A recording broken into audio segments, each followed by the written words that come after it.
Calculer l'intégrale de x2 divisé par 4x2 plus 5 à la 3 demi dx.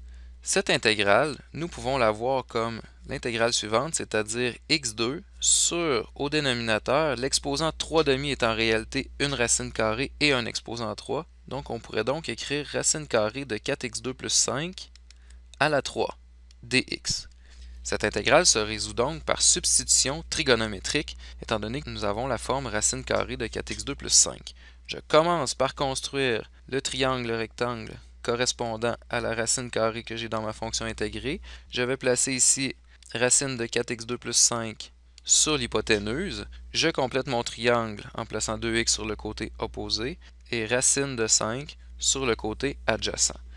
Ensuite, je combine la racine carrée 4x2 plus 5 avec le côté constant racine de 5, j'obtiens sécante θ.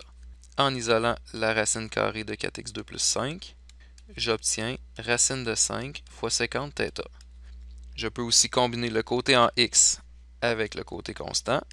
J'obtiens ici 2x sur racine de 5, c'est-à-dire tangente θ, ce qui me donne x est égal à racine de 5 sur 2 tangente θ. Avec cette expression, je peux calculer dx. Donc mon dx sera égal à racine de 5 sur 2. La dérivée de tangente θ me donne sécante carré θ dθ. Je peux maintenant exprimer mon intégrale en fonction de θ, c'est-à-dire l'intégrale de x2 sur racine carrée de 4x2 plus 5 à la 3 dx. Cette intégrale, je peux maintenant l'écrire comme une intégrale x2, c'est-à-dire racine de 5 sur 2 tangente θ. Le dx donne racine de 5 sur 2 sécante carré θ dθ. Et le tout est sur racine carrée de 4x2 plus 5 à la 3. La racine carrée de 4x2 plus 5, on l'avait écrit comme racine de 5 sécante θ. C'est à la 3. Donc nous pouvons maintenant faire quelques simplifications. J'ai oublié le carré ici. Donc en faisant les simplifications ici, j'obtiens racine de 5 sur 2 tangente θ au carré. Ça me donne 5 sur 4 tangente carré θ, multiplié par racine de 5 sur 2 sécante carré θ dθ. Et au dénominateur, j'ai racine de 5 à la 3, sécante à la 3 de θ. On peut donc ici simplifier 5 racine de 5 et le racine de 5 à la 3. Le sécante carré θ qui est ici se simplifie avec le sécante cube, il va rester un seul sécante θ au dénominateur. J'obtiens donc la fonction intégrée suivante. Il reste un divisé par 4 et un divisé par 2 qui va faire un 1/8 devant la fonction intégrée. J'ai tangente carré θ sur sécante θ dθ. Pour résoudre cette intégrale, je dois changer le tangente carré θ au numérateur en sécante carré θ moins 1 à l'aide de l'identité trigonométrique. J'obtiens donc sécante carré θ moins 1, c'est sur sécante θ et dθ. Je peux maintenant séparer en deux intégrales.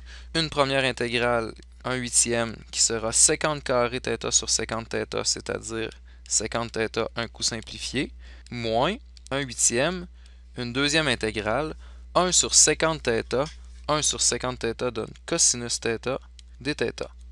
J'ai donc deux intégrales à résoudre qui sont en réalité des formules de base. J'obtiens donc 1/8, l'intégrale de sécante θ donne ln de sécante θ plus tangente θ, moins 1/8, l'intégrale de cosinus θ me donne sinus θ, et je mets ici mon plus c. Je dois revenir dans ma variable initiale, c'est-à-dire ma variable x. Nous avons besoin de sécante θ, tangente θ, ainsi que sin θ. Donc, à l'aide du triangle ici, sécante θ sera égal à hypoténuse sur le côté adjacent, tangente θ sera égal à côté opposé sur le côté adjacent, et le sinus θ sera côté opposé sur l'hypoténuse. J'obtiens donc ici, dans ma réponse, en remplaçant 1/8, ln de sécante θ, l'hypoténuse était racine de 4x2 plus 5, c'est sur le côté adjacent, c'est-à-dire racine de 5, plus tangente θ, qui était le côté opposé sur le côté adjacent, et moins 1/8 sinus θ, que l'on peut exprimer comme le côté opposé sur l'hypoténuse racine de 4x2 plus 5. Et ici, j'ai plus c. Pour terminer, je peux regrouper sur un même dénominateur dans mon logarithme. J'obtiens donc 1/8 ln de racine de 4x2 plus 5 plus 2x, c'est sur racine de 5, moins 1/8, et j'obtiens 2x sur racine de 4x2 plus 5 et plus c.